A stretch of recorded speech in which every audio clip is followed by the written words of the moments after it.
Hermano, ¿qué dice el Salmo 133? ¿Quién sabe lo que dice el Salmo 133, verso 1? ¿Alguien?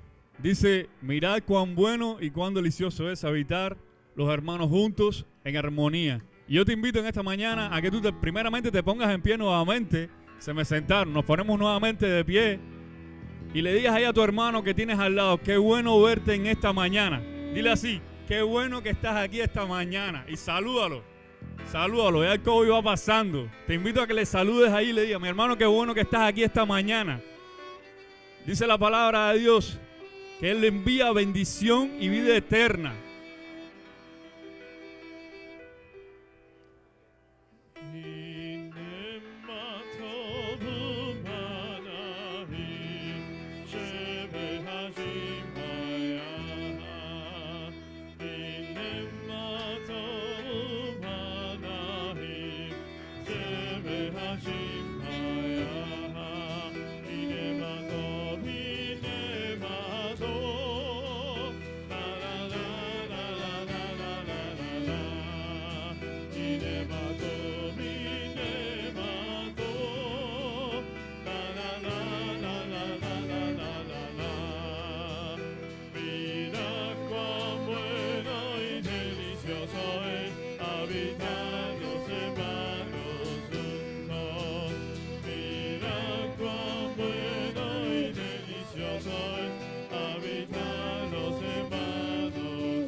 De Cristo, poder entrar al lugar más santo y ahí derramar nuestro corazón delante del Señor, ¿verdad que sí?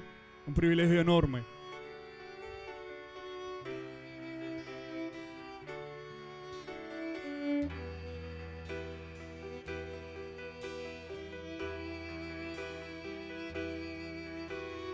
Padre, disponemos nuestro corazón para adorarte en esta mañana. Disponemos nuestro corazón para rendirlo delante de ti, Dios.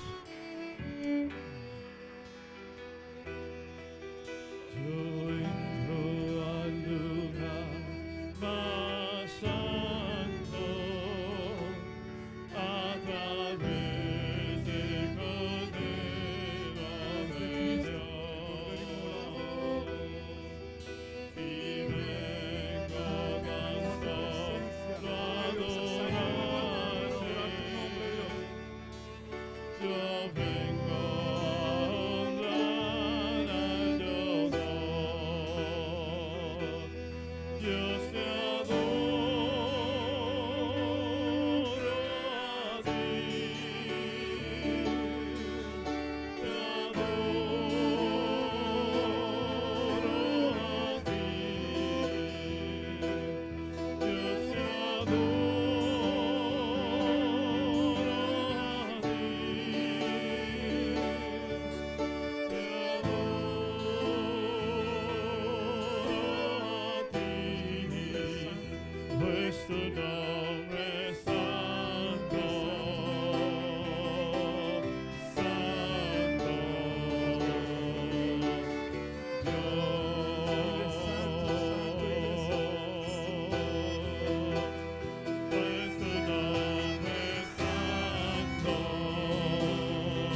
tu nombre santo.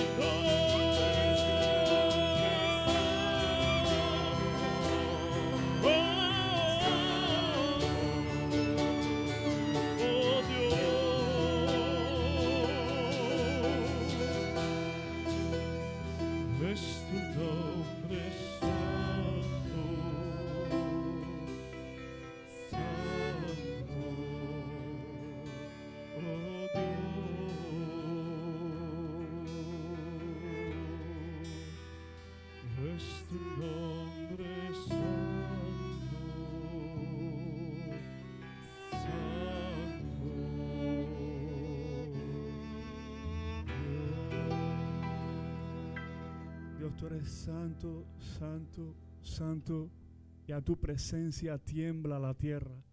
Y este pueblo que está aquí reunido rinde adoración y reverencia delante de tu presencia.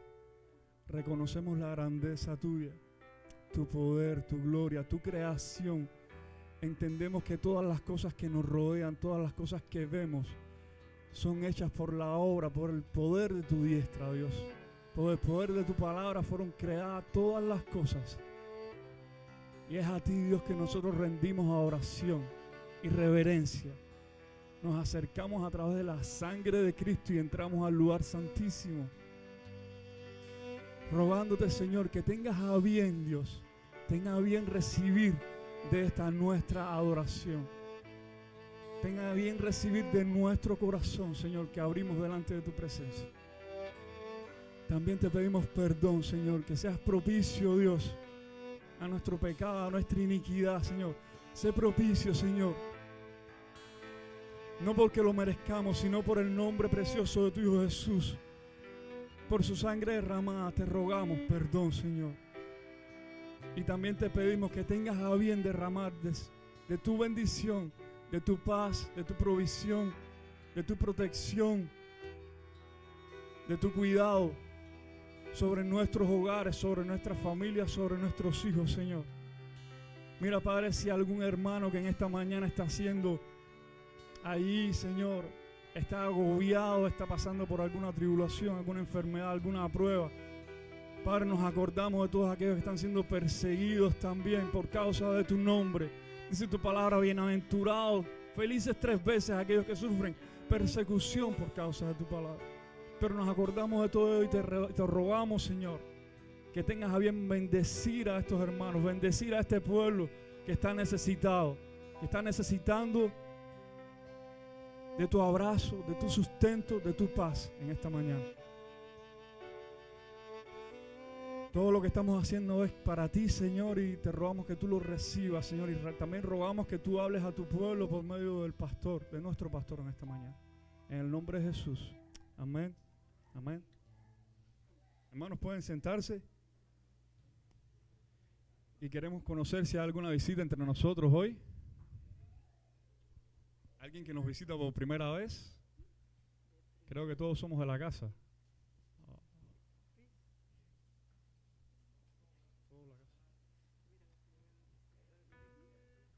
Bueno, bienvenidos todos.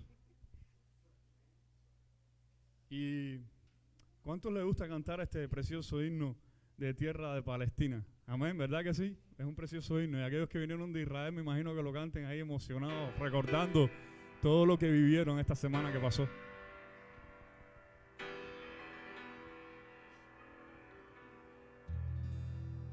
Tierra bendita y divina, la de Palestina, donde nació Jesús. Desde las naciones que piensan a la palabra ven que derramó su luz.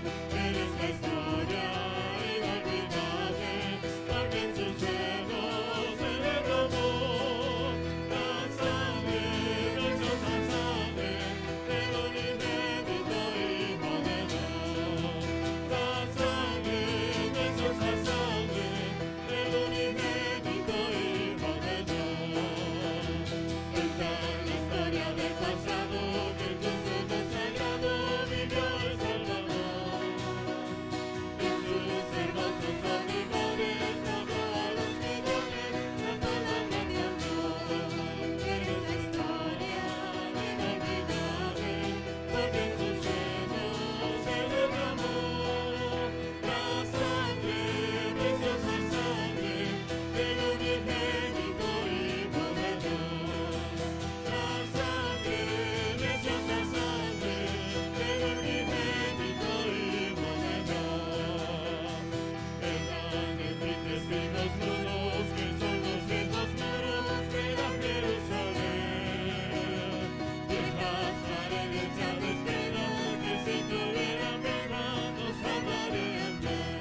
nuevamente a que te pongas en pie porque es una manera de reverenciar la palabra del Señor que vamos a leer en esta mañana.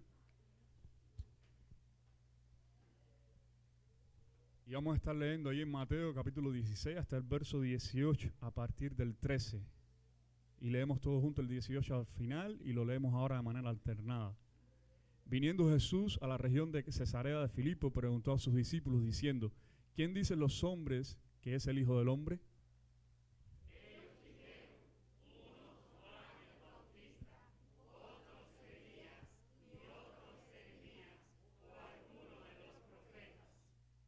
Él les dijo: ¿y vosotros quién decís que soy yo? Respondiendo Simón Pedro dijo: tú eres el Cristo, el Hijo del Dios viviente. Entonces le respondió Jesús: bienaventurado eres, Simón, hijo de Jonás, porque no te lo reveló carne ni sangre, sino mi Padre que está en los cielos. Todos juntos. Y yo también te digo que y sobre esta roca edificaré mi iglesia, y las puertas del Hades no prevalecerán contra ella. Padre amado, te damos gracias una vez más esta mañana por esta lectura que hemos leído. Y una vez más te doy gracias, Señor, porque tuviste a bien derramar de este conocimiento, Señor. Porque pudimos entender un día que tú, Jesús, eres el Cristo, el Hijo del Dios viviente. Esto es regalo tuyo, don tuyo, Señor. Fe que no merecíamos depositada en nuestros corazones, solamente por gracia. Y por eso alabamos tu nombre grande y maravilloso, Dios eterno, en esta mañana. Te rogamos, Padre, que tú seas también con las ofrendas que han de ser tomadas, Señor, en este momento, y que seas con el resto de este devocional que estamos dedicando a ti, Señor. En el nombre de Jesús. Amén. Amén. Y mientras cantamos este himno, pueden venir y depositar sus ofrendas. Tenemos niños que pueden ir pasando con Leti.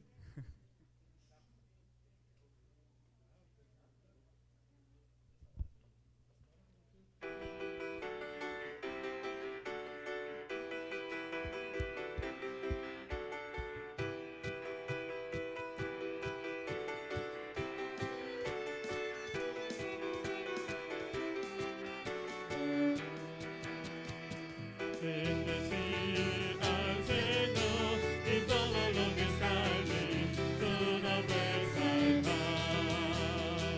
Bendecid al Señor, no olvides su bondades, su nombre exaltar. Él sana mis dolencias, me libra del mal, perdona mis pecados y junto a él me hace sentar. De compasión me cubre, me llena de su amor, de toda cosa buena me bendice el Señor. Bendecid al Señor y todo lo que está en mí, su nombre exaltar. Bendecid al Señor, no olvides sus bondades, su nombre exaltar. Él sana mis dolencias, me libra del mal, perdona mis pecados y junto a él me hace sentar.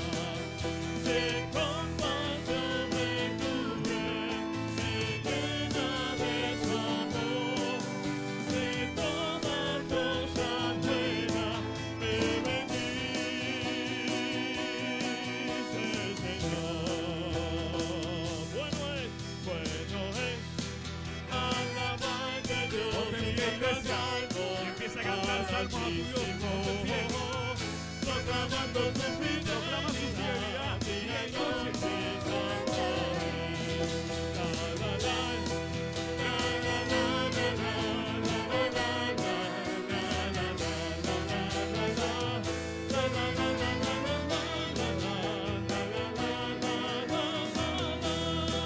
Volaré en tus atrios como el árbol, creceré en el Líbano, creceré en la casa de Adonai.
cantemos como los que sueñan.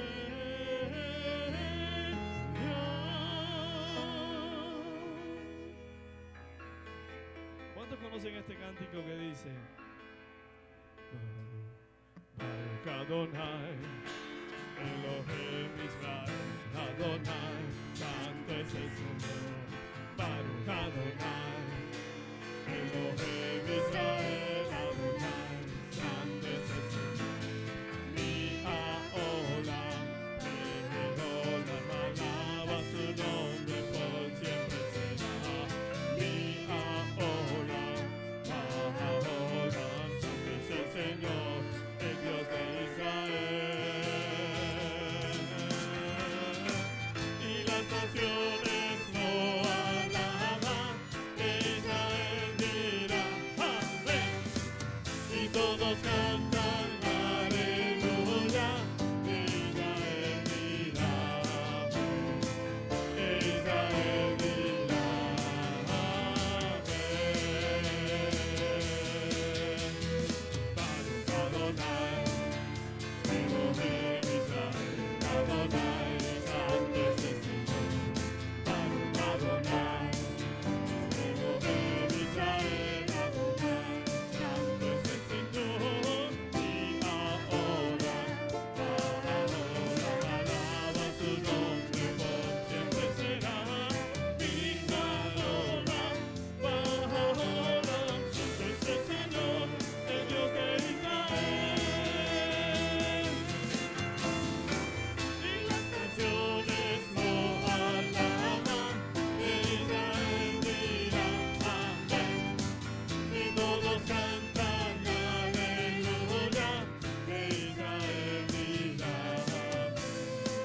Israel dirá amén.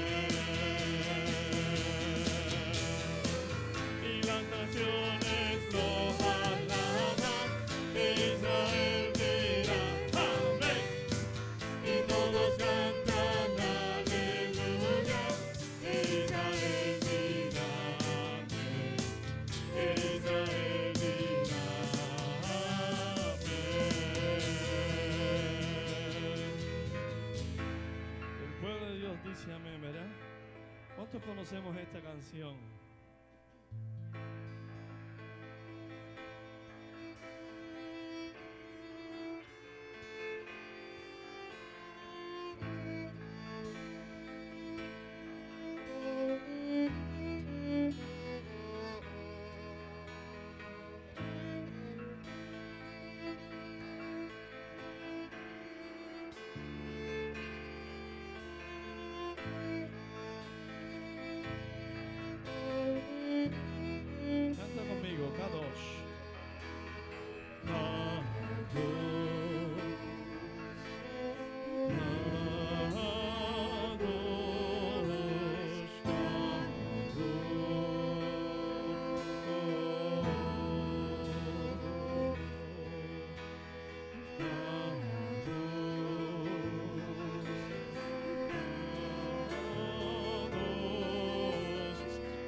¿Verdad? Que Él fue, que Él es, que Él permanece para siempre, ¿verdad?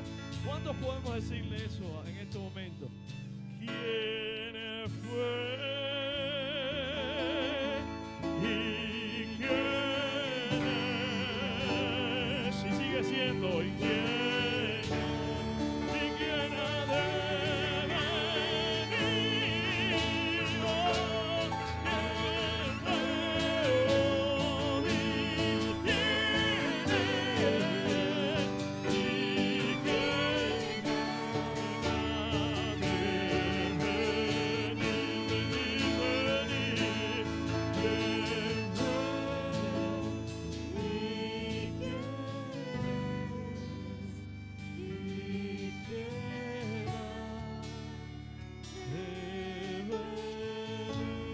Solo existe un Dios eterno.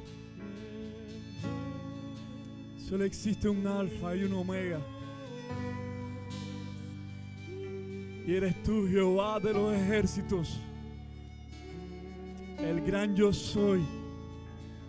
El Dios creador. El todopoderoso Dios. Alfa y omega, principio y fin. Quien fue, quien es, quien ha de venir.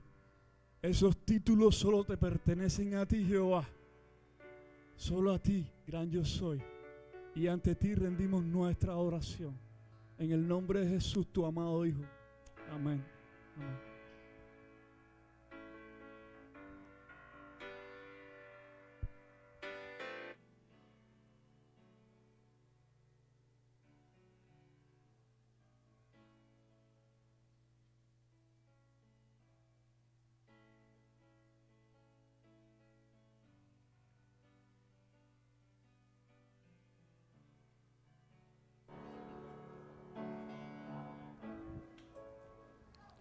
Dios les bendiga, iglesia, en esta mañana. Bienvenidos todos a la casa del Señor y felices de estar de vuelta acá. Así que siéntase cada uno de ustedes pues muy, pero que muy especial en esta mañana. Y quiero redimir un poquito el tiempo, aprovecharlo bien. Quiero primeramente pues dar los anuncios a la iglesia sobre cómo será esta semana. Y estamos funcionando en nuestros horarios normales, así que el miércoles estaremos acá en el estudio bíblico a las 7:30 de la noche. El jueves los hermanos allá en los Robles se reúnen a las 5 de la tarde. Este viernes sí no habrá grupo de jóvenes por la razón de que ahora mismo los jóvenes están viajando para el campamento. Así que a las 9 de la mañana salió un autobús y 24 jóvenes de nuestra iglesia están viajando ahora mismo hacia el campamento junto con otros 19 jóvenes más de Coral Bar. Hicimos pues un arreglo y pudimos rentar un bus grande y ya ellos están sobre la 1 y algo, 2 de la tarde estarán llegando allá al campamento de Waterfly. Así que les pido sus oraciones. Nosotros, mi esposo y yo nos vamos en cuanto terminemos el servicio también para estar allá esta semana con ellos en el campamento. Y oremos para que Dios toque la vida de todos estos jóvenes, ¿verdad? Ellos allí siempre pues reciben mucha palabra y mucha instrucción bíblica. Estos campamentos han sido muy, muy especiales en la vida de los jóvenes de nuestra iglesia. Así que este viernes no habrá tiempo de jóvenes, porque ellos están regresando del campamento. Pero el domingo sí estamos acá normalmente con nuestro servicio de adoración a las 9:45 de la mañana, nuestro servicio bilingüe, y luego a las 11 de la mañana nuestro servicio en español. Una nota por acá que dice... sí.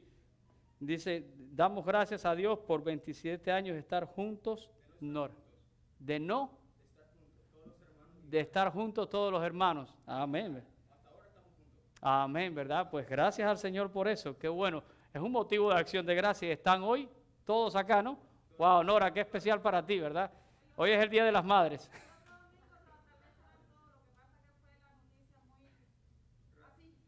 Muy así, ¿verdad? Ok, pero como digo yo, mi mamá siempre decía que cuando ella tenía a sus hijos juntos, ese era el Día de las Madres. Así que ese es su Día de las Madres y damos gracias al Señor por eso. Qué bueno, ¿verdad? Muchas felicidades, que lo pueda disfrutar y después que todos la lleven a almorzar, ¿verdad? También. Gracias, hermano, por compartir esta bendición. Que pague el mayor, el primogénito tiene ese privilegio, ¿verdad? De pagar, de sacar la billetera y poder pagar. Bueno, le echamos de menos a algunos hermanos en esta mañana. Yo sé que muchos también están tomando sus vacaciones y demás. Pero bueno, eso será así. También quiero decirles que estén orando mucho. El próximo sábado también es la graduación de Yorlen. Ya se gradúa en el seminario Palabra de Vida. Así que nosotros vamos a quedarnos un día más allá porque obviamente queremos apoyarlo y queremos participar allí de ese tiempo.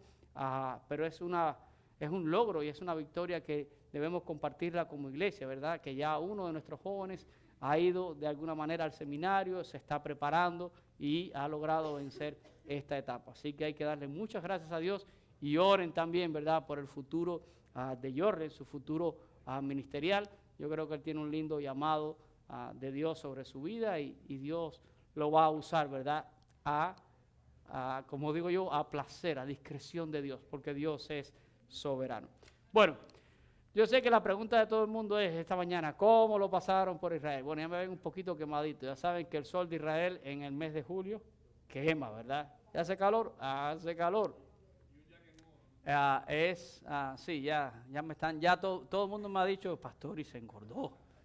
Me lo han dicho, vale. Sí, me engordé, hermano, se come bien en Israel.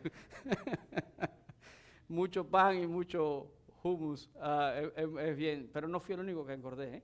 Y eso se lo voy a demostrar en un ratito. Así que yo quería dedicar unos minutitos nada más para que los hermanos que están aquí en esta mañana, no están todos los que fueron, pero los que están, si quieren pasar acá al frente, por favor, se los voy a pedir. Y quizás alguno nos quiere compartir alguna vivencia, algo de lo que significó este viaje, ¿verdad?, para ustedes en su vida. Y esto es parte de lo que le debemos ahora también al Señor y a Israel. Así que les voy a pedir que vengan para acá. Que hable Juan Carlos, que fue el primer milagro en Israel. Ok, déjenme ver si me dejaron por aquí algún micrófono. Sí. 1, 2. Ñaño, el número 6, por favor. 1, ahora sí. Ok, bájalo un poquito, está muy alto. Está muy alto. Bájamelo un poquito, Ñaño. Bájalo más, un poquito más. Bájalo un poquito más. Ok, a ver. ¿Quién es el primero en hablar? A ver. Vamos que se me va el tiempo del servicio. A ver. Esto no está programado. Nada.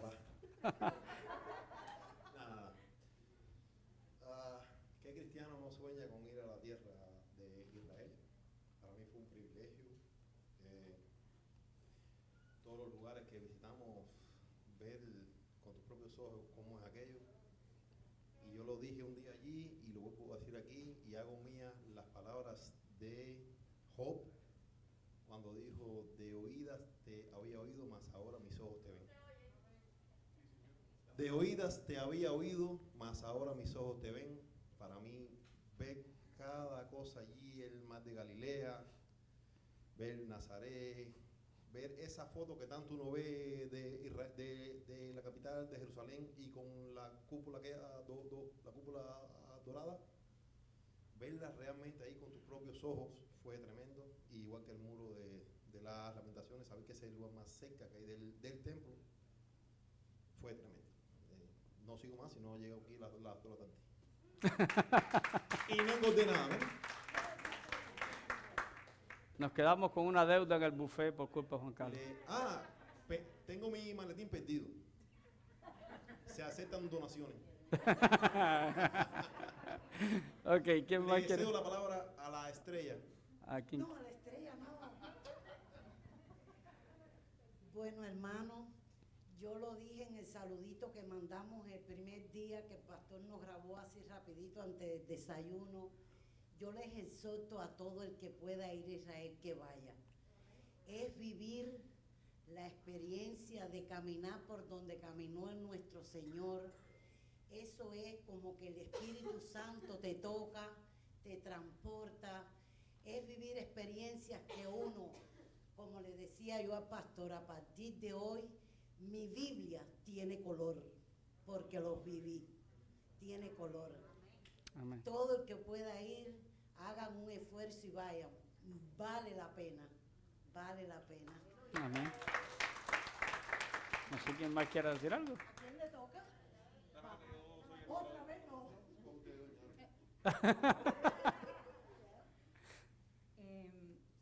Para mí fue algo inolvidable, algo que cuando estaba allí estaba loca por venir también para ver a los niños. Pero cuando yo llegué aquí, no hay un minuto que no me acuerde de Israel. Es una nostalgia tan grande porque fueron vivencias. Es algo inolvidable que siempre va a estar en mi corazón y quiero volver. No sé cuándo, pero vamos a volver en el nombre de Dios. Amén. Mira, a ver, Elia, ¿no quiere decir algo, Elia? La gente, el público te pide, el público te pide. El público te pide. Ella fue la que más perdió cosas allá. Elia no es un caso perdido, sino que pierde las cosas. Mira, me da mucha fama. No, no es verdad. Le doy muchas gracias a Dios, ¿verdad? Porque de verdad que no pensaba, fue un propósito de Dios que yo fuera. Todos saben que el pasaporte se extravió y fue el último día que apareció. Pero bueno, fui y de verdad fue una experiencia muy bonita, maravilloso. Ir a Israel, les exhorto también a que el próximo año puedan ir ustedes. A lo mejor yo pueda ir también, sabe Dios. Entonces, le doy muchas gracias a Dios. Dame el pasaporte para guardártelo. Bueno, Elia, el viaje en el avión, ¿cómo te fue? Las horas esas. De lo más bien, para acá mejor que para allá. Sí, sabemos. De eso, de viaje al avión, la que mejor sabe es ella. 12 horas durmiendo. Okay. Así que, bueno, hermano, los extrañaba, de verdad que sí. Extrañaba la iglesia. Okay. Bueno, Rafa, saca tú la cara por los jóvenes ahí, porque la mayoría de los jóvenes que fueron están todos ahora viajando Me para dejaron World of Life. solo. Bueno, yo estoy muy agradecido. Fue un viaje muy bendecido. Yo como joven, como habían dicho muchos antes allá, que es un viaje que nunca, no lo esperaban tan cerca. Y yo como joven, yo lo vi en un futuro ir a Israel. Pero bueno, se me dio la oportunidad y Dios me abrió las puertas a ir. Y sinceramente yo como joven que soy, también he leído lees la Biblia y todo eso y te metes en las historias. Pero una cosa es imaginarte, otra cosa es estar ahí. Y las cosas que te cuentan y cómo sucedió las cosas es algo magnífico. Y tú sientes la presencia en cada lugar que vas, tú sientes que Dios ha estado ahí. Y como Jesús hizo los milagros con todos los lugares que hemos ido. Y sinceramente es una bendición. El que tenga la oportunidad y le exhorto que vaya, porque sinceramente no es lo mismo leer la Biblia, imaginarte, otra cosa es leer la Biblia y saber cómo, ya imaginarte esos lugares pensando, porque uno hoy el pastor estaba a uno de los lugares que fuimos, ya uno lo ve con lo mismo, uno se lo imagina, pero yo que he ido, ya sé realmente cómo es ese lugar y sinceramente es algo que te cambia la vida, por así decirlo. Mira, a ver ahí, Elías, Nereida. Bueno, fue una experiencia maravillosa. Felices, un grupo muy unido, no hubo ningún problema, gracias al Señor, todo estaba bien, nos levantábamos muy temprano, caminábamos muchísimo, el sol abrasador, pero nos reíamos con las cosas que se repetían a algunas personas. El día maravilloso, aprendimos muchísimo de Biblia, vemos la Biblia ahora a color, como decía el pastor. Aprendimos también hebreo, shalom. El guía nos enseñó muchísimo, fue una experiencia maravillosa y soltamos a todos los que puedan ir, que empiecen a hacer la alcancía desde ahora para el próximo año, porque a pesar de que es un poquito carito, pero vale la pena. Y si el Señor nos ayuda, que si nos va a ayudar, podremos volver a visitar Tierra Santa. Inolvidable.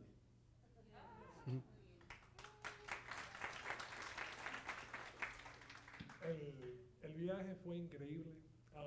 Una de las cosas que más me encantó fue la fraternidad que uno pasa. Uno se conoce, uno se saluda los domingos, pero diferente. Cuando tú estés allá, vaya perdido, en esos montes, con tus hermanos, sudando, con esa brisa caliente, con esa arena que hierve, pero qué precioso. Y donde uno tanto ha leído, tantas historias, ¿verdad? Jesucristo dijo que las piedras iban a hablar, y ahí eso está lleno de piedra en todas partes, y todas las piedras lo claman a él, todas las piedras. Y encima de eso, de verdad, lo que a mí me impresionó es ver a Jerusalén, a Israel, como están rodeados de sus enemigos. Y de verdad que nosotros tenemos que orar por ellos. Y tenemos que ser embajadores, donde sea que nosotros nos encontramos, para proclamar la verdad, que Israel es una tierra santa, bendita, preciosa, y que merece, verdad, que nosotros, si nosotros podemos ir, ¿por qué no? ¿Por qué no, de verdad? No sé si alguien más quiere decir algo. Está comprobado que se flota en el Mar Muerto. Tengo pruebas. Bueno, hermanos, yo lo que les quiero decir es que estoy muy agradecida a Dios que me permitió volver a Jerusalén.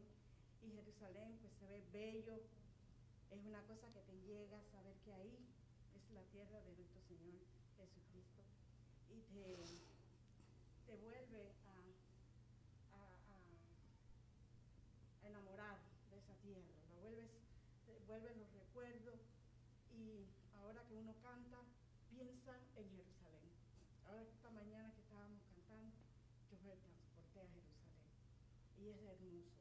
Los hermanos que han ido, les invito a que vayan de nuevo, porque han habido muchas excavaciones, cosas nuevas, que vale la pena volver. Así que los exhorto a que vuelvan. Ok, gracias. Bien. Buenos días, hermano. Yo nada más le puedo decir de que cada tiempo que estuvimos en diferentes lugares en Israel, sentí la presencia de Dios. Obró en cada momento de mi vida, como la de mi esposa. Disculpe que me siento emocionado, pero la verdad es que yo desde que tengo 7, 8 años de edad, pues, sigo a Cristo. Mi madre era una santa evangélica y siempre nos guió y nos hablaba mucho de Israel. Y hoy se nos presentó la oportunidad con mi esposa, que también tanto lo deseaba, y tuvimos la oportunidad de estar ahí con este grupo de hermanos, en el cual realmente fue algo fantástico. Pero cada momento que pisamos Jerusalén, Nazaret, Belén y todos los lugares santos, sentí la presencia de Dios como nunca. Muchas gracias.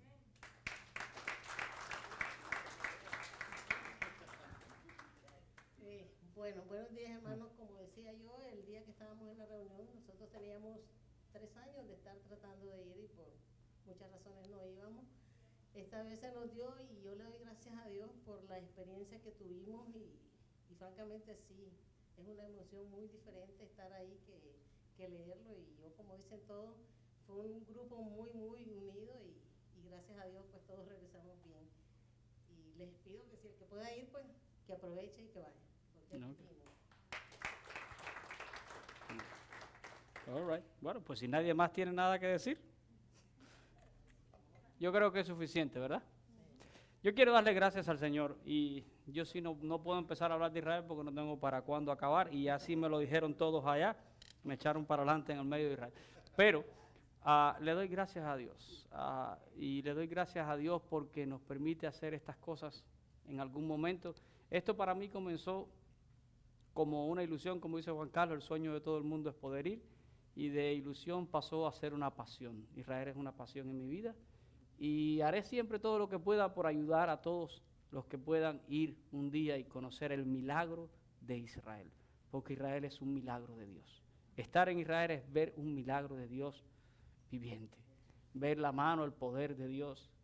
Es tremendo, es tremendo. Así que estoy feliz de muchos jóvenes que fueron allá y también no están ellos aquí ahora, ellos dieron su testimonio con los jóvenes el viernes, y de hecho ya se armó una lista de 21 jóvenes que quieren que organicen un viaje para ir jóvenes, en un grupo de jóvenes, a Israel y hacer cosas diferentes. Así que si usted es uno de esos padres que le toca, empiece a ahorrar y déle esa oportunidad a su hijo. No sé qué les habrá contado Manny a ustedes por allá.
Te comparto algo.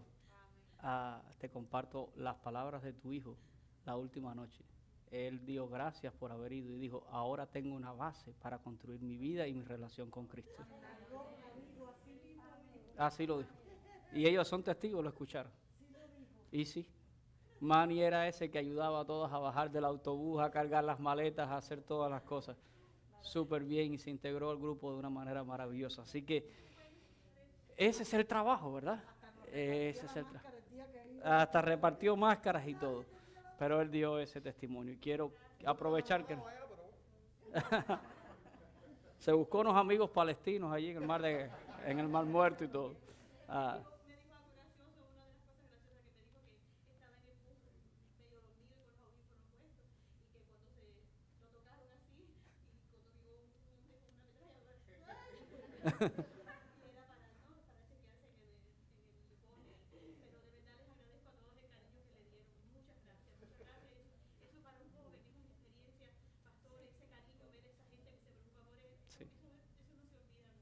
Amén, amén. Le damos gracias a Dios. Gracias a todos por compartir. Y déjenme decirle que fuimos privilegiados. En Israel fuimos dentro de un plan piloto que entraron solamente 1000 personas de todo el mundo. Y dentro de esas 1000 personas estuvimos nosotros. Ahora, parte del compromiso que traemos es orar por Israel.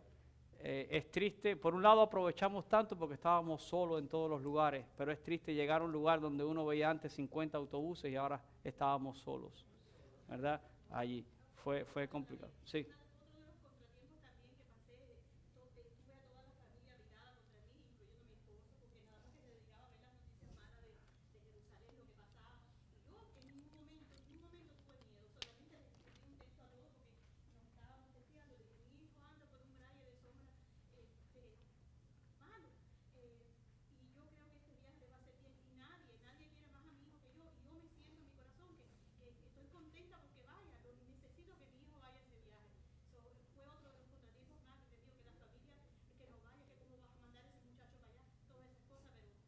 Bueno, esa batalla la tuvieron muchos.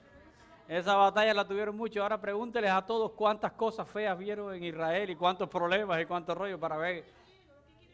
Nada.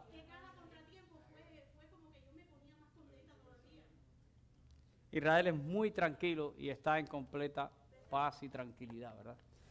Ok, bueno. Ya después pueden hacer preguntas de manera individual a todas las personas, pero ahora denme un chancecito a mí para compartir la palabra de Dios en esta mañana y estamos contentos, agradecidos a Dios por eso. Pero hoy quiero comenzar una nueva serie, ¿verdad?, de sermones. ¿Se acuerdan que habíamos hablado de esta serie? Condenados a crecer. Y yo sé que la palabra condenados quizás a algunos les suene como una palabra un poco fea, porque implica, ¿verdad?, que algo está determinado, algo que finalmente tendrá que suceder. Y esta es una frase que la voy a usar, o este título lo voy a usar aplicado a la iglesia del Señor Jesucristo, ¿verdad? Porque la intención en esta serie es que nosotros aprendamos teología bíblica acerca de la iglesia como proyecto de Dios. Qué importante es eso, ¿verdad? Y este fue un comentario que me hizo una persona acerca de nuestra iglesia y me dijo, ustedes están condenados a crecer. Y yo dije, amén. Pero no es solo para nuestra iglesia, al final esto es válido para todas las iglesias porque al final todas las iglesias somos la gran iglesia del Señor Jesucristo, ¿verdad? Los redimidos de Cristo Jesús. Y yo quiero, para comenzar, establecer un principio muy, pero que muy importante. Y quiero que todo el mundo lo entienda. Este principio es importante. Y dice así: toda congregación que se entiende a sí mismo de una manera correcta a través de las Sagradas Escrituras está condenada a crecer. Lo repito. Toda congregación que se entiende a sí mismo a través de las Sagradas Escrituras está condenada a crecer. Y se lo explico ahora de atrás para adelante para que lo pueda entender. La condena de crecer es el resultado,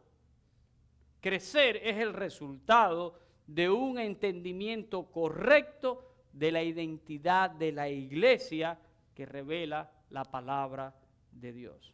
Y por supuesto que esto lleva la correspondiente obediencia y apego incondicional a la verdad que revela este libro. Si hacemos las cosas como están aquí, la iglesia está condenada a crecer, porque es un proyecto de Dios. Y lo que Dios diseñó, créanme que es exitoso. Y será exitoso, ¿verdad? Ahora, existe muy mala teología acerca de la iglesia, y yo sé que me voy a aventurar en aguas profundas y a lo mejor voy a decir algunas cosas que algunas personas no estén de acuerdo, y me voy a ganar algunos críticos también, probablemente. La crítica, créanme que a mí no me molesta ni me incomoda, siempre y cuando sea respetuosa, y podemos discrepar quizás con algunas personas o con alguien que esté escuchando, ya sea aquí o a través de las redes sociales. Pero hay algunas cosas que realmente tenemos que entenderlas de una manera correcta. Y yo digo que a mí me choca muchas veces saber congregaciones que se organizan optan por una estructura que yo creo que va a veces en contra del crecimiento. Porque hablar de crecimiento para muchos es hablar de evangelismo, ¿verdad? ¿Cómo crece la iglesia? Evangelizando, ¿verdad? Evangelizando. Y muchas iglesias se organizan con departamentos de evangelismo, líderes de evangelismo y programas de evangelismo. Y yo lo digo abiertamente, a mí eso me choca un poco. Y voy a explicar por qué. Voy a explicar por qué. Y digo, podríamos debatir muchísimo y podríamos citar muchísimos textos bíblicos de un lado y de otro, pero créanme que al final no hay ni un solo soporte en la Escritura para amparar la idea de una iglesia que se organiza en departamentos, y mucho menos en el sentido de evangelismo, para hablar de departamentos de evangelismo, líderes de evangelismo, programas de evangelismo. Y quiero mirar esto con detenimiento en esta mañana, porque vamos a empezar de cero. Vamos a partir de cero.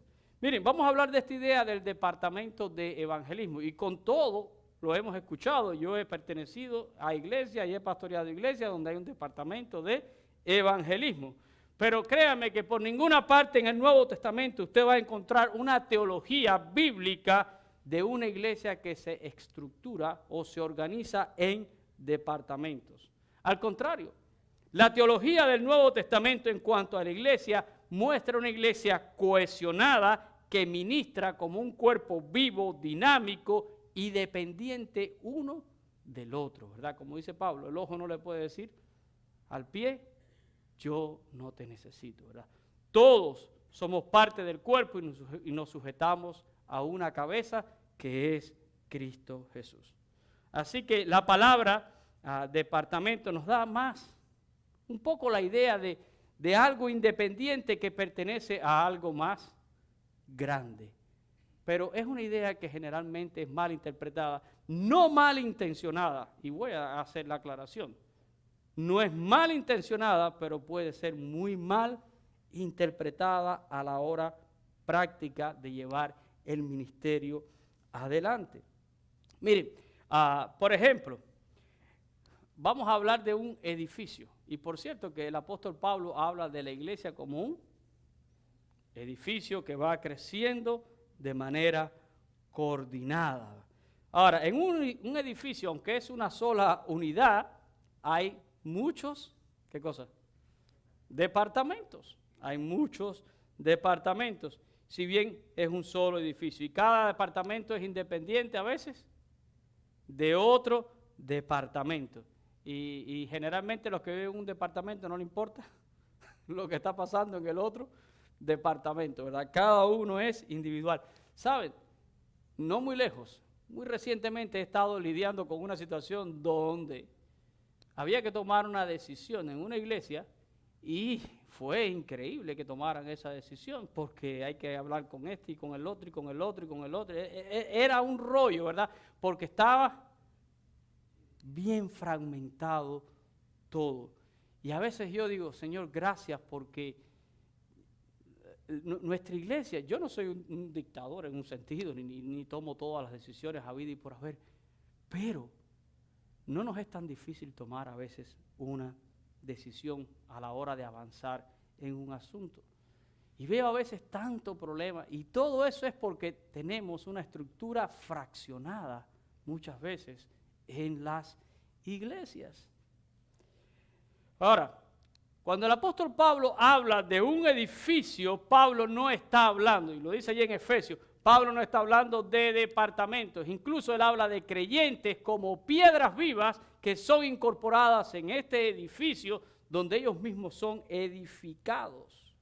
Y dice que es algo que crece de manera coordinada. Habla de una unidad.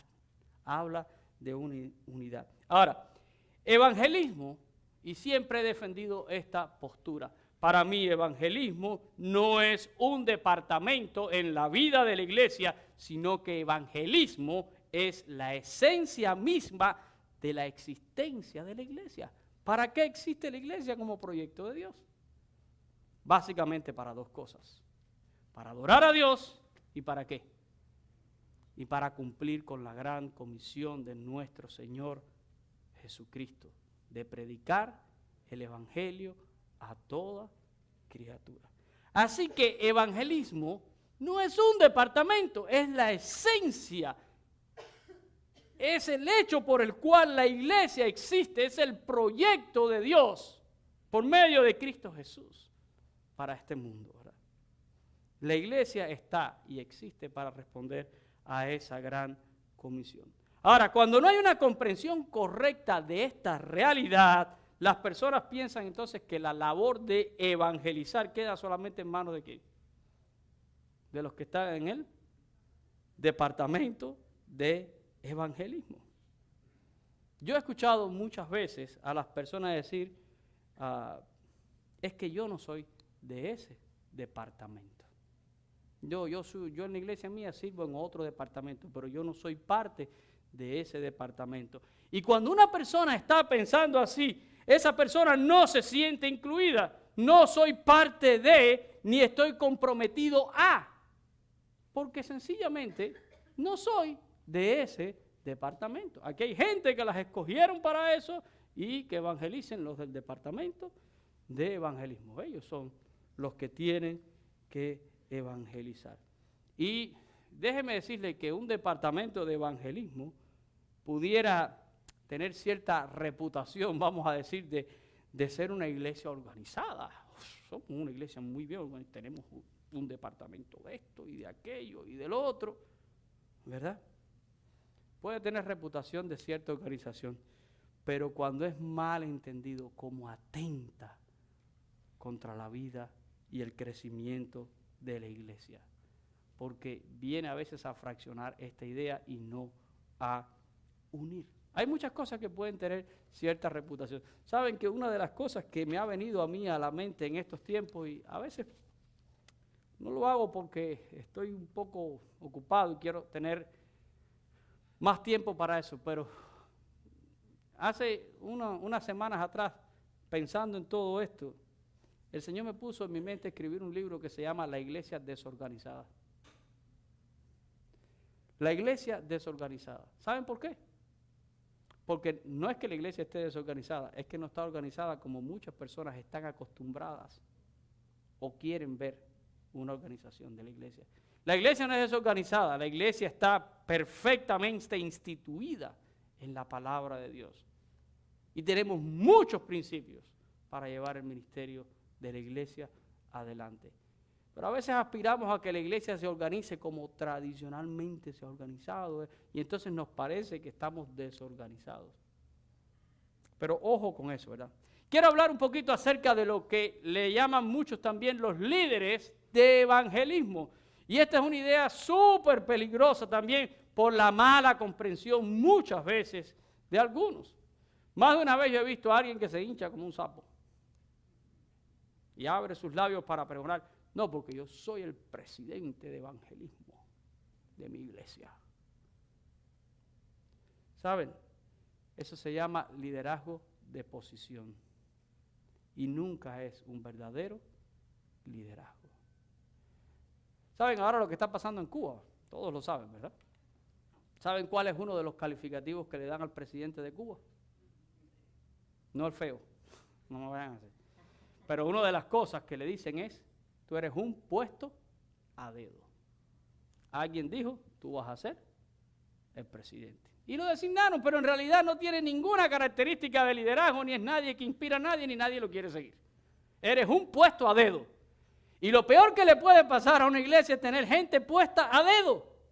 Porque los puestos a dedos no van a ningún lugar, ni nunca es verdadero liderazgo. Es liderazgo de posición. Ay, yo soy. Cuando alguien tenga que decir, yo soy el presidente de evangelismo, y apelar a ese calificativo o a ese título, eso precisamente lo que me dice es que no eres un líder. Al líder la gente lo sigue. Sin que tenga que decir que soy ni presidente, ni secretario, ni título, ni rango, ni abolengo, ¿verdad? No es verdadero liderazgo. Y yo sé que muchos quizás se están preguntando en esta mañana, pero no es que la Biblia habla de un don que nosotros conocemos como evangelistas. Y la respuesta es sí. La Biblia presenta el evangelismo como un don que Dios ha otorgado por medio del Espíritu Santo a determinados creyentes. Pero ojo, eso jamás reemplaza la responsabilidad individual de cada creyente de ser un embajador de Cristo Jesús. No lo reemplaza, ¿verdad? La realidad es que Dios ha escogido a muchísimas personas. Pues sí, en la Biblia tenemos muchísimos ejemplos de hombres que tenían este don de evangelismo. ¿Qué podemos decir de un Pedro? Que el día de Pentecostés abrió su boca, ¿verdad? Y predicó el evangelio y 3,000 personas fueron agregados ese día a la iglesia. Y después tuvo un discurso allí en el pórtico de Salomón y otra cantidad de personas también recibieron al Señor. Y después fue a casa de Cornelio en Cesarea Marítima, y algunos me están siguiendo aquí porque estuvieron en Cesarea, y allí también compartió el evangelio y creyó una familia. ¿Pedro tenía un don de evangelismo? Yo creo que sí. Yo creo que Dios usaba a Pedro de una manera muy especial para predicar el evangelio. Tenemos un apóstol Pablo que yo creo que tenía ese don. Lea en Hechos capítulo 17 y usted va a encontrar un apóstol Pablo que hace una exposición del evangelio majestuosa, ¿verdad? Allí en Atenas. Y algunas personas creyeron y Dios lo usó grandemente en todo ese proyecto misionero, ¿verdad? Tenemos un hombre en la Biblia que se conoce con el nombre de Felipe y tenía un subtítulo que le dicen Felipe el evangelista, y Dios lo usó grandemente en el avivamiento en Samaria. ¿Hay personas que tienen este don? Sí, y en la historia actual los tenemos también. Podemos hablar de un Luis Palau, ¿verdad? O de un Billy Graham, que ya está con el Señor.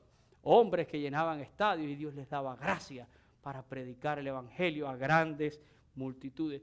Pero eso jamás reemplaza la responsabilidad individual de cada uno de nosotros en compartir el evangelio, en compartir buenas nuevas de salvación.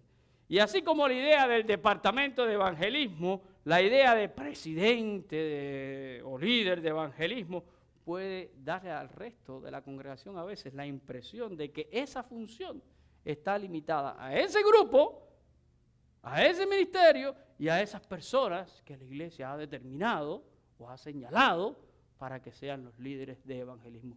¿Y tú qué? ¿No será que Dios también te ha llamado a ti a compartir buenas nuevas? Por eso digo que evangelismo no es un departamento, que evangelismo no descansa en un líder. Evangelismo es todo lo que hace la iglesia. Vamos a hablar un poquito de los programas de evangelismo, ¿verdad? Porque con esto ocurre exactamente lo mismo. Y es muy lamentable. Para mí es lamentable cuando yo escucho hablar de que vamos a tener un culto de evangelismo. ¿Lo ha oído usted? Próximo domingo, culto de evangelismo. Y yo digo, ¿y qué son todos los servicios de la iglesia? ¿Qué son todas las reuniones de la iglesia? Miren, hermanos, tradicionalmente la iglesia ha estigmatizado sus servicios y le ha colocado nombres. Y yo sé que me estoy metiendo aquí en aguas profundas y puedo herir la susceptibilidad de algunos. No es mi intención, solo que reflexionemos, ¿verdad? Pero la iglesia ha estigmatizado estas cosas. ¿Cómo le llamamos nosotros a este servicio? ¿Culto de qué? ¿Cómo se llama este servicio? No, si yo he practicado esto, yo soy el primero que me autocritico en esto. Pero ¿cómo se llama este servicio tradicionalmente? ¿Culto de qué? Culto de adoración. Y yo pregunto, ¿y en los demás servicios que tiene nuestra iglesia, no adoramos? ¿No adoramos a Dios cuando nosotros tenemos otros servicios? Culto de evangelismo. ¿Es que acaso no hablamos de Cristo en ninguno de los otros servicios que nosotros tenemos? Culto de oración. ¿Y es que acaso no oramos en ninguno de nuestros servicios? ¿Solo en ese? ¿Verdad? Culto de estudio bíblico. ¿Y es que acaso no hablamos de la Escritura en todos nuestros servicios? Nos damos cuenta cómo vamos nosotros a veces partiendo un poco el pastel y nos parece que esto es para esto y aquello es para aquello y aquello es para aquello. Pero la gran realidad es que cuando usted va al Nuevo Testamento y usted ve la iglesia sencillamente se reunía, adoraba, predicaba el Evangelio, oraba y era todo un conjunto de cosas. Nosotros yo creo que al paso de los años hemos ido perdiendo un poco de todo esto. ¿Saben? Hay algo que me explota más todavía. Hay otro tipo de culto que me explota más todavía. Culto de avivamiento. ¿Lo ha oído usted? Culto de avivamiento. Y a mi juicio, cuando uno tiene que convocar a un culto de avivamiento, para mí es una clara admisión, voy a partir de esa idea, es una clara admisión de que la iglesia está muerta. Y por eso estamos necesitando un culto de avivamiento, que la iglesia está fría. Pero qué patético, y así lo digo con toda responsabilidad, qué patético es ver a un líder planificar un culto de avivamiento. Qué patético. Como si nosotros tuviéramos, ¿verdad?, esa autoridad de desatar un mover de Dios tan especial como es un avivamiento. ¿Qué es lo que piensan la gente que es un avivamiento? Un culto donde cantamos mucho, aplaudimos y todo bien y ya, y que avivada, la iglesia avivada. Y el próximo domingo. Eso no es avivamiento, hermanos.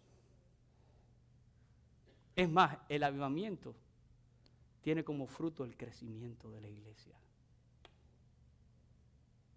Hay gente que quiere planificar un culto de avivamiento para que la iglesia crezca, pero es todo lo contrario. Cuando la iglesia crece, está avivada. Estamos cambiando. Estamos haciendo algo que, mire, ¿quién de nosotros tiene el poder o la autoridad para programar un avivamiento? Eso es un mover especial de Dios. Eso es soberanía de Dios. Eso es soberanía de Dios. Y yo sé que muchos podrán tener opiniones contrarias a las mías. Y créanme que puedo escuchar las opiniones de todos. Pero yo no encuentro en el Nuevo Testamento que ninguna iglesia se reunía de esta manera. Ni que marcaba todas estas divisiones entre ellas. Cuando la iglesia en el Nuevo Testamento se reunía, la iglesia adoraba a Dios. Predicaba el Evangelio. Oraba, todo basado en ¿qué? En las Sagradas Escrituras. Y después la iglesia esperaba, ¿verdad?, la respuesta de Dios, que de manera soberana Dios trajera vitalidad y vida a la iglesia. Porque Dios trae vitalidad y vida a la iglesia cuando la iglesia adora, cuando la iglesia predica el Evangelio, cuando la iglesia, ¿verdad?, ora, cuando la iglesia vive la palabra de Dios. Dios trae vitalidad. Dios trae fuerza. Y así es que la iglesia verdaderamente crece. Así que no depende de mí.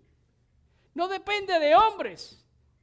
Nosotros sembramos, pero el crecimiento, dice Pablo, ¿que quién lo da? Lo da Dios. Lo da Dios. Y a veces nosotros queremos planificar tanto el crecimiento. ¿Cuántas veces yo he escuchado esto? Yo, porque este año, a ver, ¿cuántos van a hacer esto? ¿Y vamos a crecer en tantos miembros? Y vamos. Miren, usted predique el Evangelio, adore a Cristo enseñe la palabra de Dios, ore a Dios. Lo gracioso de todo eso es que cantamos un himno precioso que tiene una buena teología, que dice, sembraré, sembraré y dejaré el resultado ¿a quién? Al Señor. Porque le pertenece esa parte a Dios. Pero la iglesia tiene que entender el proyecto de Dios y cómo es que Dios lo ha determinado.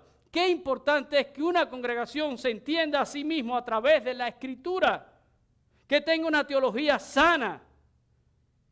Somos el proyecto de Dios. Eso me va a escuchar usted decirlo mucho en estos días, ¿verdad?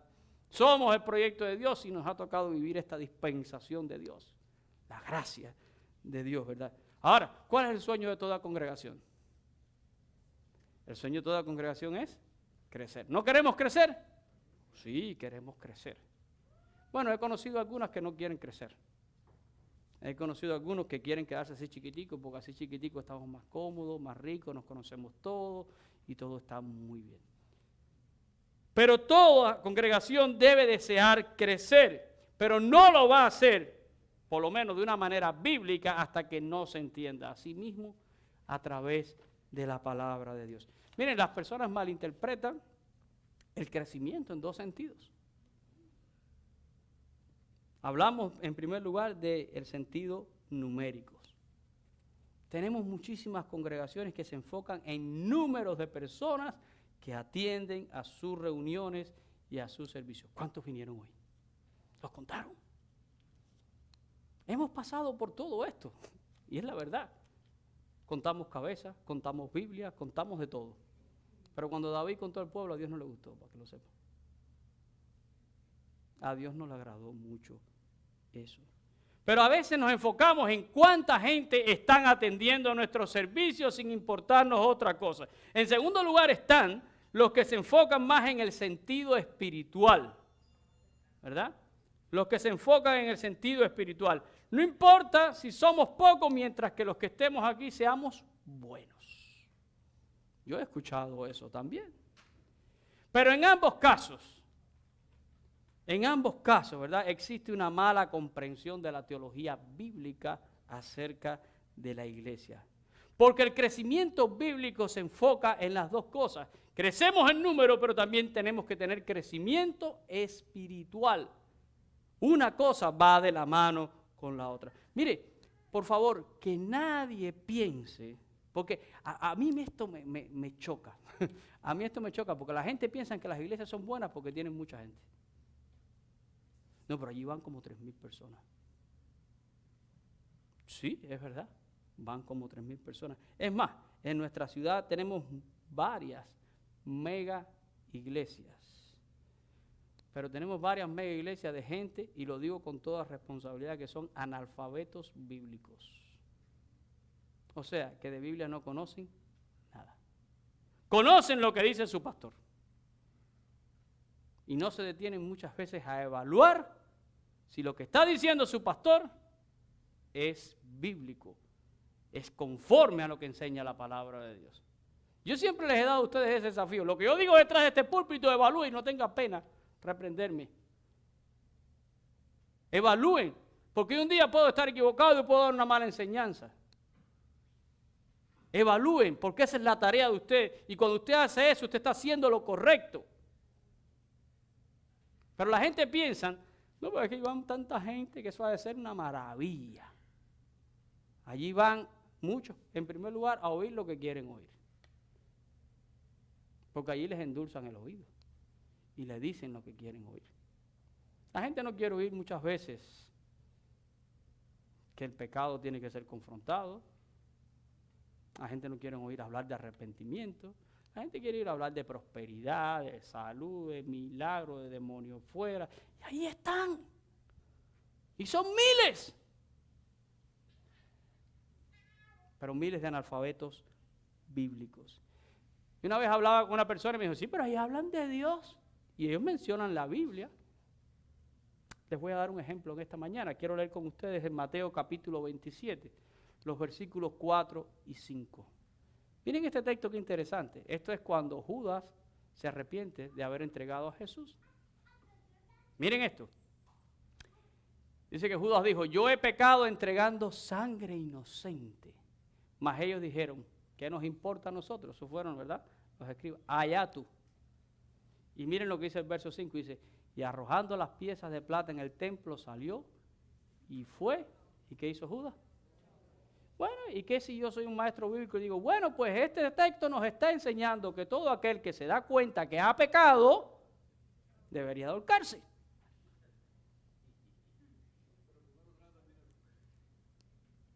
¿Mencioné la Biblia o no? Sí, yo mencioné la Biblia. ¿No parece ese texto decir algo de lo que yo estoy diciendo? Pero nada más lejos de la verdad. Es una mala teología. Por favor, nadie se me vaya a ahorcar, ¿ok? Nadie se me vaya a ahorcar. Es una muy mala teología. ¿Y pero mencioné la Biblia? Hermanos, ¿hasta cuándo vamos a ser niños fluctuantes? Llevados de aquí para allá, como dice Pablo, ¿verdad? Por cualquier viento de doctrina. ¿Cuándo verdaderamente echaremos raíces? No piense usted que el número es salud. Por otro lado, existen los que padecen cierto orgullo, y un orgullo defensivo, yo diría, muchas veces, ¿verdad? Porque lo presentan a modo de defensa. Bueno, es que nosotros no somos muchos, pero los que estamos aquí somos muy buenos. Muy buenos. Y eso yo lo he oído. Cada rato lo cuento. Yo tenía un pastor amigo, conocido mío. Y un día le pregunté por cuántos había en su iglesia y me dijo, somos 23, 24. No somos muchos, pero eso sí, los que estamos aquí son buenísimos. Y yo me decía por dentro, ni tanto. Porque ¿cómo podemos hablar de que en una congregación hay 23, 24 creyentes muy buenos por 25 años y que esa congregación no ha crecido? ¿Cómo puedo justificar bíblicamente eso yo? En la mente de cada cual es muy justificable. Si usted todo lo que quiere es darse un baño de santidad y decir que sí, somos poquitos, pero somos muy buenos los que estamos aquí, felicidades, ya usted tiene lo que quería. Pero en la realidad eso es imposible. Donde hay creyentes buenos, ¿hay qué cosa? Hay crecimiento. La iglesia, la congregación que tenga creyentes buenos, es una congregación que crece. Y no solamente crece en número, crece también espiritualmente. Así que ni tan buenos los que tienen por 15 años, 20 años, 10, 15 personas. Y no lo digo pensando absolutamente en nadie, sino para que tengamos un entendimiento claro, hermanos. No podemos pensar que somos una iglesia saludable si no estamos creciendo. Cada rato le hago esa pregunta a Lázaro, ¿qué si viene un niño? Y el niño tiene 9, 10 años, el niño no aumenta de peso y no crece una pulgada. Inmediatamente el médico dice, oye, aquí hay problemas. Porque ese niño tiene que, por naturaleza, ¿qué cosa? Crecer y aumentar de peso. Y si eso no está ocurriendo, quiere decir que algo está pasando. Si una iglesia no crece, quiere decir que algo está pasando. Porque la iglesia que diseñó el Señor Jesús, el proyecto de Jesús como iglesia, está condenado ¿a qué? Y si no está creciendo, ojo, a lo mejor no estás haciendo las cosas como Jesús dijo que tenían que ser. Qué triste cuando pensamos que nosotros podemos manejar todas estas cosas. Y miren, yo quiero finalizar ahora, yo creo, diciéndole a ustedes el punto más importante en todo lo que va a ser esta serie. Y es la base que soporta el crecimiento. Esto es lo más importante que yo voy a decir en esta mañana. Ningún arquitecto, ningún ingeniero construiría un edificio que va a ir creciendo si no pone primeramente, ¿qué cosa? Un buen fundamento. Si nosotros estamos hablando de la iglesia como un proyecto de Dios que está condenado a crecer, tiene que ser que entonces la iglesia tiene que descansar en el más fuerte y firme cimiento. Y no podemos hablar más nada acerca de la iglesia sin primeramente establecer con claridad este fundamento, ¿verdad? Así que eso es lo que pretendo hacer en el último tramo de mi sermón esta mañana y quiero regresar a nuestra lectura bíblica, ahí en Mateo capítulo 16. La Biblia nos dice que Jesús viajó con sus discípulos a la región de Cesarea de Filipo. Ya los que fueron a Israel ya empiezan a ver la Biblia en colores, ¿no? Ya empiezan a verla porque estuvimos en Cesarea de Filipo. Eso es bien al norte de Israel. Es un área pagana. Era un área plenamente pagana donde normalmente un judío jamás subía allí. Esta ciudad se llamaba originalmente Panias. Y en el árabe no existe la letra P. Por tanto, después degeneró el nombre a Banias. Y esta ciudad, cuando Herodes, el Grande, distribuyó, ¿verdad?, su reino entre sus hijos, esta parte le correspondió a Herodes Filipo. Y Herodes Filipo tomó a Banias y hizo de Banias la capital de su reino. Y le cambió el nombre y le puso Cesarea, ¿en honor a quién? A César. Y por supuesto, Filipo, ¿en honor a quién? A él mismo. Y entonces comenzó a llamarse Cesarea de Filipo. Pero aquí viene Jesús con los suyos a un área pagana. Ninguno de los discípulos de Jesús probablemente jamás había estado allí, porque allí se adoraba a Dios Pan. Y ya de esto hablé en un sermón, en una ocasión, ¿verdad? Un dios de la mitología griega, y había allí todo un gran altar y todo un gran sistema de sacrificio paganos. Hacían hasta sacrificios y ofrendas humanas, vírgenes, para Pan. Pan era un dios como dije, de la mitología griega, un poco que hablaba de la virilidad masculina, el dios de los pastores, y el que tenga más duda de eso vaya a Google y pregúntele, que hay muchísima información sobre Pan, pero Pan no es el tema de mi sermón. Pero este lugar, ahí hay un nicho bien grande, ¿verdad? Es una gran piedra, es una gran roca, por ahí tenemos algunas fotos que ya Jonathan puso esta mañana, de allí, ¿verdad? Una gran piedra con una gran gruta, y esa gruta se pensaba que eran las puertas del Hades, ¿verdad? Gran piedra, nichos de piedra, dioses de piedra. Y allí es donde Jesús le dice a sus discípulos, ¿quiénes dicen la gente que es el Hijo del Hombre? Y ellos le dijeron, unos dicen que eres Juan el Bautista, otros dicen que eres Elías, Jeremías o alguno de los profetas. Y Jesús le dice, pero ¿y ustedes? ¿Quiénes dicen ustedes que soy yo? Y entonces tenemos la famosa confesión de Pedro, ¿verdad? Pedro le dice, tú eres el Cristo, el Hijo del Dios viviente. Y eso es algo que usted debería de subrayar allí en su Biblia, la confesión de Pedro. Tú eres el Cristo, el Hijo del Dios viviente. Y Jesús le contesta y le dice, mira Pedro, tú eres bienaventurado, porque esta confesión no te ha llegado a ti por una revelación humana, sino viene de parte de mi Padre que está en los cielos. Y luego Jesús añade, y yo te digo que tú eres Pedro, y sobre esta roca edificaré mi iglesia, y las puertas del Hades no prevalecerán contra ella. Ahora, pregunto, ¿cuál es la roca, verdad? No es Pedro, como alguna gente por ahí enseña. La roca no es Pedro. La roca es la verdad que confiesa Pedro. ¿Cuál es esa verdad?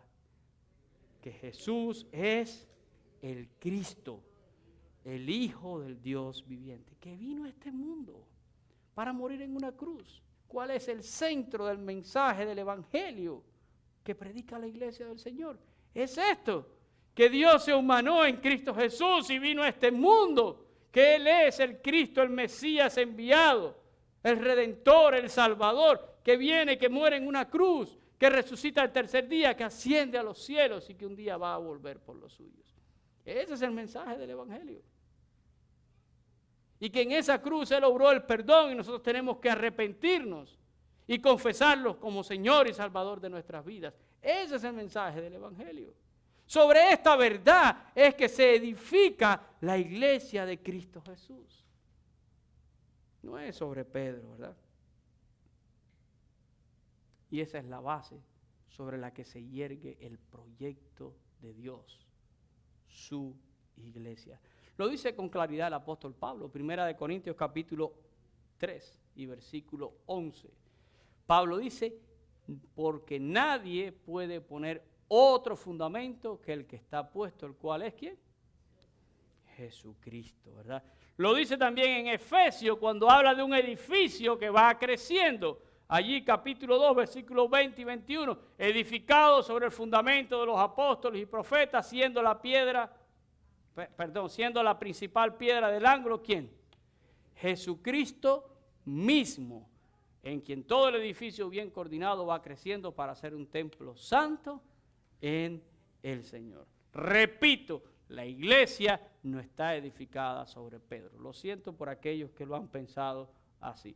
La iglesia está edificada sobre la verdad de que Jesús es el Mesías que vino a este mundo para salvar y para redimir. Así que, hermanos, la iglesia que no tenga a Cristo y solo a Cristo como base es una iglesia que no le arriendo las ganancias. ¿Verdad? Si Cristo y solo Cristo no es nuestro fundamento, estamos muy, pero que muy mal. Miren, hay grupos que crecen, ¿sí o no? Sí. Yo conozco congregaciones cuyo fundamento no es Cristo y solo Cristo. Tienen otros fundamentos y tienen otras cosas, ¿verdad? ¿Crecen? Bueno, pueden crecer. La Biblia nos enseña que la cizaña también crece con el trigo, ¿sí o no? La cizaña crece también, incluso espiga y da fruto. Pero por sus frutos. Y al final la cizaña es atada en manojos y echada al fuego. Así que no me preocupa que otras cosas crezcan, porque aquello que crece y cuyo fundamento no es Cristo, está literalmente condenado. Por eso quiero partir desde cero con ustedes. Y tenemos que entender cómo es este proyecto que Dios está haciendo. Lo primero que nosotros tenemos que entender es que nuestro fundamento es únicamente Cristo Jesús. Y eso lo quiero decir a modo de conclusión. La iglesia no tiene otro fundamento. Lo repito, Cristo y solo Cristo. No ayudo a Cristo con nada. Cristo y solo Cristo. Y sobre este fundamento, entonces, la iglesia es edificada. Y es edificada siguiendo los principios bíblicos que están claramente recogidos aquí, ¿verdad? Lo expresa con claridad las Sagradas Escrituras. Y la iglesia que pone a Cristo como base y es obediente a la palabra de Cristo, es una iglesia entonces que está condenada ¿a qué? A crecer. A veces hemos puesto a Cristo como fundamento, pero después queremos edificar a nuestra manera, a nuestra forma, a nuestra idea, a como nosotros pensamos que es que la iglesia, tengo que hacer esto para que la iglesia crezca, tengo que hacer aquello para que la iglesia crezca, pero no. Pon a Cristo y guíate por lo que dice la palabra de Dios y verás si la iglesia crece o no crece. El crecimiento no depende de los hombres, ni de organizaciones de hombres, ni de tradiciones de hombres. Así que quisiera que juntos sigamos buscando un entendimiento bíblico de este proyecto donde tú y yo somos piedras vivas. Porque Dios nos ha puesto aquí como piedras vivas. Tenemos ya puesto el fundamento, ¿verdad? Después dice el apóstol Pablo, ahora mire cada uno como sobre edifica. O sea, cómo va la construcción. ¿Ha dado Dios recursos a su iglesia para que sea edificada? ¿Sí o no? La respuesta es sí. Pero ha dicho cómo debemos hacerlo también. Ha dicho cómo debemos hacerlo. Y yo creo que es digno de que estudiemos todas estas cosas juntos. Porque cuando nos damos cuenta que tenemos el buen cimiento, la buena base, y que empezamos a hacer las cosas conforme a lo que dice la Escritura, podemos entonces esperar de parte de Dios, ¿qué cosa? crecimiento. Crecimiento. Y de verdad, yo vivo, si cabe decir la palabra orgulloso, no la malinterprete nadie, pero yo vivo muy orgulloso de nuestra iglesia. Y saben, nuestra iglesia es una iglesia que yo creo que tiene a Cristo como base, como fundamento. Y espero que cada uno de ustedes lo tenga como fundamento en su vida personal, porque al final la iglesia somos todos nosotros. Pero esta es una iglesia que adora a Dios. Esta es una iglesia que predica el Evangelio de Jesucristo. Esta es una iglesia que enseña la palabra de Dios. Esta es una iglesia que ora y busca el rostro de Dios. Por tanto, tenemos todo el derecho, de acuerdo a lo que dice la palabra, a esperar que Dios nos va a dar, ¿qué cosa? Crecimiento. Y eso es lo único que yo quiero, que entendamos que somos parte de un gran proyecto que estará abierto hasta el día en que Cristo vuelva por su iglesia. Así que vamos a continuar. Voy a robarle ahora por último la frase al guía de Israel. Los que quieren aprender más, no se pierdan el próximo episodio, ¿verdad? Así decía él. Vamos a orar en esta mañana. Padre, te doy gracias por poder buscar un entendimiento claro en las Escrituras. Y te doy tantas gracias por ser parte de tu proyecto, que es la iglesia. La iglesia es edificada sobre la verdad de que tú eres el Cristo, el Hijo de Dios que vino a este mundo. Ese es el cimiento. Y nadie puede poner otro fundamento que el que ha sido puesto, el cual es Cristo Jesús. Lo dice con claridad el apóstol Pablo. Y ahora, Señor, nuestra vida es edificada. Todos somos edificados aquí. Y te ruego, oh Dios amado, que podamos verdaderamente crecer como iglesia, pero que tengamos un crecimiento sano. Tú eres el que das el crecimiento. No estamos contando cabezas, no estamos buscando números, estamos buscando, Señor, lo que tú quieres darnos, lo que tú quieres entregarnos. Ayúdanos a enfocarnos y a entender que la iglesia es un todo único e integrado, donde todos somos parte de todos, donde todos nos necesitamos mutuamente. Queremos ser una iglesia que te adora, que proclama el Evangelio, que enseña tu palabra, que busca tu rostro en oración, que ministra.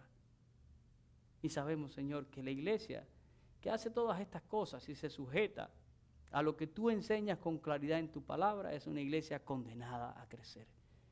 Que sea esa nuestra realidad, Señor, que estemos condenados a crecer. Líbranos de las cosas de los hombres.